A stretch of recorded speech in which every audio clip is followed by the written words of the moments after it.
This program is rated PG. It contains themes and scenes which may not be suitable for very young audiences. Parental guidance is advised. Be advised that the views and opinions of the hosts and guests do not reflect those of the station.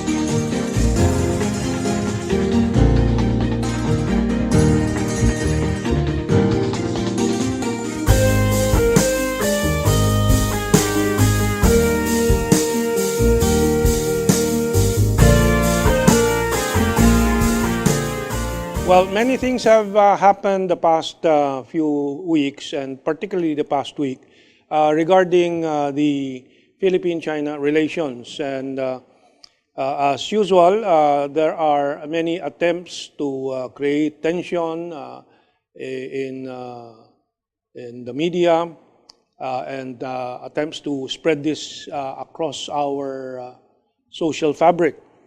Of course, one of the major points that have been raised the past weeks again has been this issue about the Chinese Coast Guard supposedly harassing Filipino fishermen and taking their catch. We have discussed this in several episodes before. We will discuss it again, but from a different angle this time. This is in contrast to the win factor of the Duterte-China or the Philippines-China cooperation. What is the win factor? There are many win factors, and this time we will discuss the banana boom in the Philippine economy.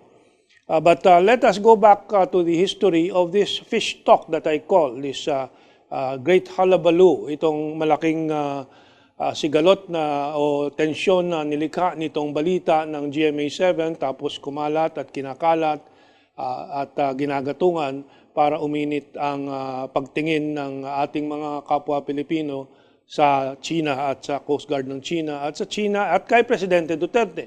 Dahil ultimately yung organisado, sistematikong paninira po at pagpapalaki mula sa isang storya na gadilis ang laki o sabing gadulong ang laki ng storya na pinalaki na parang killer whale. Yun po ang nangyari dyan sa issue ng Coast Guard and Chinese Coast Guard and Filipino fishermen.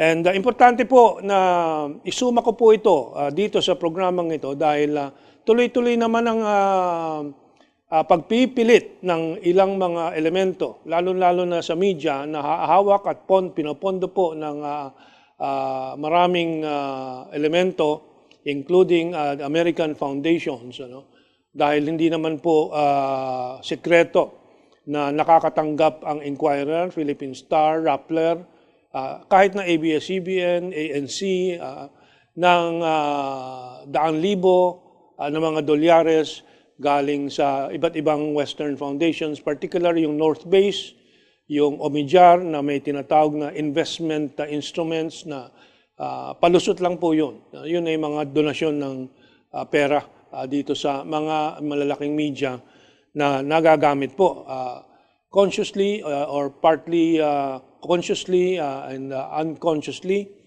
or dinadaan din sa mga editors nila. But of course, the publishers are the most crucial factors here. But so paano ba? Ano bang totoo dito sa South China Sea relations of our fishermen and the Chinese Coast Guard and the Philippines and China? Alam po ninyo, bago po nag-anunsyo ng Asia Pivot si Obama at bago naghanda ang Amerika ng kanilang paglipat ng 60% o 60% of their military assets to Asia, na inanunsyo noong 2011, taong 2011, ni Obama. Sabay doon sa pag-anunsyo niya, yung pagbisita niya doon sa Australia po, nag-anunsyo siya na magsisimula ng paglipat ng 2,500 US Marines to Australia. And immediately, 250 ang parating. at yung 60% nga ng military assets nila. So ito ay paghahanda doon sa pagsakop ng malaking lugar sa Asia at paggigipit sa China. But before 2011 and before all this time, itong Scarborough Shoal, for example, which became the issue the past 2 weeks, no? Yung Scarborough Shoal ay tawag po ng mga Pilipinong fishermen, Scarborough. No? And there are many stories about this, and here's one story from the Inquirer. At Scarborough, Filipinos fish, laugh, eat, drink with Chinese and Vietnamese fishermen. In a place 12 hours away by motorized outrigger from this town's coastline, sa Zambales po, which locals call Scarborough, fishermen from the Philippines, China, Vietnam, and Taiwan peacefully coexist and share the bounties of the sea. Wala pong Chinese Coast Guard po doon. Ang Filipino, Vietnamese, Chinese fishermen magkakabarkada, nagiinuman pagka may bagyo at sila ay sumisilong kung saan man, nagbibilahan, nagkwekwentuhan, nagiinuman. Masaya po. This is traditionally a common fishing ground for these three nations. In fact, in one seminar, may tumayo po na isang Pilipina na katrabaho itong mga fishermen natin dyan sa Zambales. Sabi niya, isa lang ang sumira ng magandang relasyon ng mga komunidad nitong tatlo na mga mangingisda, Chinese, Vietnamese, and Filipino fishermen. Sino yan? Yang Estados Unidos. Very few understand this because ito po hindi pinapaliwanag sa ating media. This is not explained in our mainstream media that traditionally there had never been problems between Chinese, Vietnamese, and Filipino fishermen in the Scarborough Shoal until all these pressures from the Americans came. Ano itong nangyari? After Obama announced the Asia Pivot, itong sila Del Rosario, gumalaw na po dito sa Pilipinas. Nagpadala sila nung BRP Del Pilar, Gregorio Del Pilar, nanghuli ng mga Chinese fishermen. Pinahubad, binilad sa barko, sa ilalim ng araw. Hindi po yan nakikita sa media natin. Talagang provokasyon. Siyempre, nung naulat ito sa China, umalsa ang mga tao doon. Hindi din natin alam yan. It's the second image that we prepared from the BBC News. There it is. Philippine warship in standoff with Chinese vessels. You see, doon sa headline ng BBC, Philippine warship. Malinaw yan. Chinese vessel. Hindi nila ginamit yung Chinese warship. Importanteng tandaan yan ng ating mga mamamayan, ng ating mga kapwa Pilipino. Dahil dito, galit na galit tayo sa China, at ginagatungan yan, samantala ang maraming pagkakamali doon sa gobyerno ni Noynoy Aquino at niyang mukha dyan si Del Rosario. Nagpadala sila ng warship, hindi Coast Guard. At ni minsan hindi po nagpadala ng Navy or warship ang Chinese doon sa insidente sa Scarborough. Puro Coast Guard na puti ang pinta. Malalaki nga. Umabot ata, higit 50 ang pinadala nila doon. Pansindak talaga na doon sa iisang BRP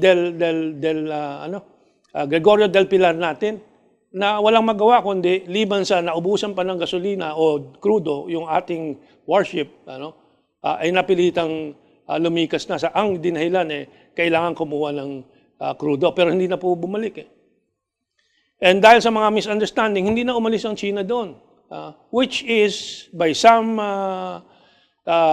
discussions and by some traditional interpretation yun pagbibigay na nung lugar doon sa nanatiling bansa. Well, those are other issues. But the point is we came from a very nice peaceful atmosphere in the Scarborough to what we have today or when it is stirred up tension and the mistakes of the Noynoy Aquino government. But anong impact sa Pilipinas kaagad noong 2011, 2012 nung nagkaroon ng harapan ng warship versus Chinese Coast Guard? Yung economic impact po, napakatindi. In the Philippines, one of the particular sectors na tinamaan kaagad sa atin ay yung banana growers po natin. Diyan sa Davao, Bukidnon, I think, and some of these areas. No? Na mga 200,000 pamilya po yung apektado dyan. Ano? We are collateral damage, sabi ni itong Stephen Antig, Executive Director of the Filipino Banana Growers and Exporters Association. This was in 2011 or in 2012. 2012 itong balitang ito in June, on June 10, no? Which is around the time we're discussing it now. And a group based in Mindanao's Davao City, the center of the Philippine banana business. He estimates that as many as 200,000 people in the region will lose their livelihood if China continues to curb imports ng saging ng galing sa Pilipinas. Antig had been due to visit China soon to talk to buyers but is going instead to Iran and several Arab countries in search of substitute market. Nahirapan talaga. At iyan po hindi masyadong nabalitaan dito sa malalaking media sa Manila. Meanwhile, at the same time, the tourism industry had been hammered by a rush of abrupt cancellations of vacation bookings from China after a travel advisory issued by Beijing. Aquino, speaking Friday at that time to Washington Post editors and reporters, said, that advisory we think was very unfounded. They were portraying us as being anti-Chinese. Pero kung ganyan nga ang iyong relasyon, yan talaga ang gagawin ng Chinese government. As we do too here, we take some action. So, mabuti naman dumating yung panahon na naging presidente si Presidente Duterte. At nakita naman natin, and just to remind everybody, this is an item from the South China Morning Post, of 2016, nakipagkamayan na si Presidente Duterte at si President Xi Jinping. And so, maraming nagbago po dyan, naayos, nabuksan ulit ang Scarborough sa Filipino fishermen. And si Ambassador Zhao ay aking pinili itong next image para lang mapaalala natin na paulit-ulit ang anunsyo ni Ambassador Zhao na yung Scarborough ay walang problema na ang pangingisda ng Filipino fishermen. I don't know about the Vietnamese fishermen. We hear nothing about that kung yun ay bukas para sa kanila. Pero sa Filipino fishermen, walang problema. Zhao assured that China does not tolerate, tungkol naman doon sa latest incident, nag-action naman ang China doon sa so-called Coast Guard taking of fish. And sabi niya, they are not allowed to do anything harmful to Filipino fishermen. If there is any misconduct by the Chinese Coast Guards, those individuals will be punished and the rules will be there. As a rule, we do not allow Chinese Coast Guards to do anything that is harmful to the Filipino fishermen. They will be disciplined in accordance with our own regulations, said Zhao, who briefly spoke to the President Duterte during the independence rights recently. And yung susunod na sentence, hindi ko na nilagay, sabi niya, I will personally throw them into the sea. And actually, since 2016, ito po ang headline na nakakatuwa, pero hindi nagtagal po, bakit tumahimik ang mainstream media natin samantalang tuloy-tuloy naman ito? Ang sabi po dito, Filipino fishermen back from Panatag Shoal with big catch. The next 3 days, pumunta itong mga fishermen, were a bonanza. Ang inuuwi po ng ating mga fishermen, pag sila ay nangingisda doon, lalo na sa lagoon, na hindi dapat payagan, pero pinapayagan ng Chinese Coast Guard, dahil doon sa usapan ni Presidente Duterte at ni President Xi. Umaabot ng 200,000, 250,000 piso ang inuuwi po niyan na isda. Kaya kung makakuha ng isang banyera, ay doon sa picture ng GMA7 report, 2 piraso lang talagang nakita. 2 piraso, ginagawa nilang napakalaki. Anyway, yun yung next image. Caught on video, sabi ng GMA7, at nilata. Ilang isda nandyan? Isang nakita natin. Dinagdagan pa niya ng isa, tapos sinara na. Pero sa lahat ng mga ulat, parang yung buong barko, dinala na yung laman ng buong barko, kinuha na yung isda. Bakit nila ginagawa yan? Kasi matagal na nating inuulit dito sa ating palatuntunan, sa ating show. Meron talagang mga bayaran. At idediretso po natin yan. Si Batong Bakal, yung kanyang UP Institute for Maritime and Laws of the Sea, ay suportado ng AMTI, yung Maritime Institute, AMTI. I'll remember the full name later. And yan naman po supported by CSIS, Center for Strategic and International Studies ng Estados Unidos. So these are instruments of American policy and strategy. Si Richard Haydarian, dati tinuturuan ko, binibigyan ko ng pagkakataon na magiging objective ang kanyang scholar's work. Ngunit inamin naman niya sa akin, kailangan bumanat ako sa China para mabayaran ako ng Huffington Post, New York Times, itong mga American media. And we can go back to the history of Carpio and so on. So, talagang sinasadya po yung pagwawasak po sa relasyon natin ng China at yung image ng China. And we hope we can help correct this. And so, I added another image. For 2 bottles of water, sabi daw, 3,000 worth of fish in Panatag, kapalit daw, kaunting tubig, kaunting noodles, and so on. Minamaliit nila yan. Alam po ninyo, there have been cases of Filipino fishermen being rescued by the Chinese Coast Guard. Pinagmamalaki ba nila yan? Hindi. Natural lang yan. At lumalabas naman ngayon na hindi lang naman yan. Meron ding Filipino fishermen nag-aalok magbenta din sa mga Chinese Coast Guard. Actually, walang ganyang kalaking problema. Kaya katawag ko isang gadilis o gadulong na balita, ginagawang balitang killer whale. Ngayon, naayos na po ang lahat na to. Patingnan natin isang bansa naman o isang probinsya ng China na problemado ang mainland China, yung Taiwan. Taiwan bananas selling poorly because a deterioration in relations between mainland China and Taiwan. The mainland has practically bought no bananas from Taiwan itong nakaraang 1-2 taon. O sinong nakinabang? Before we go kung sino nakinabang, tingnan natin po itong balita from Asia Times. Taiwan's latest crisis, farmers going bananas over glut. Talagang nabubulok ang kanilang mga bananas. Saan lumipat po ang pamimili ng China? Sa Pilipinas. Ngayon, ang kanilang 60%, 60% ng binibili, ng ini-import ng China na saging, galing sa Pilipinas dahil binibigyan ang Pilipinas ng preferential treatment. Yan ay $250 million po. $250 million.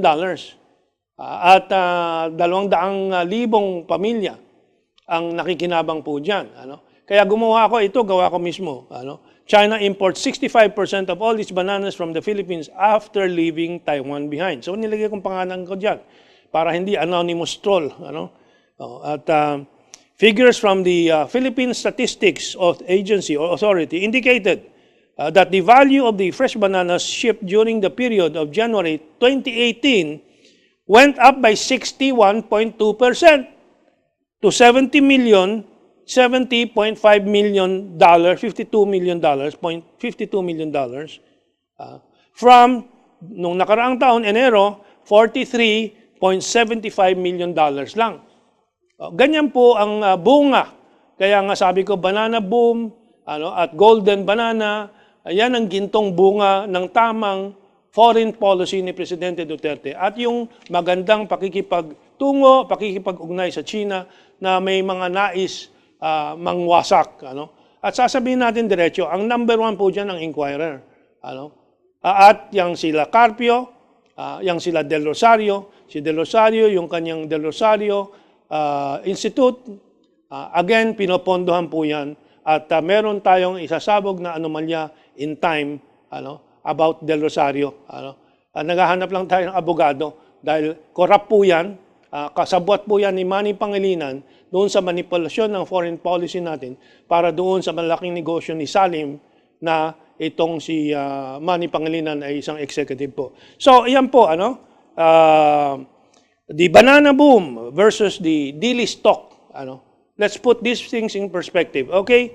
We'll talk about another win of Duterte and China in our second part.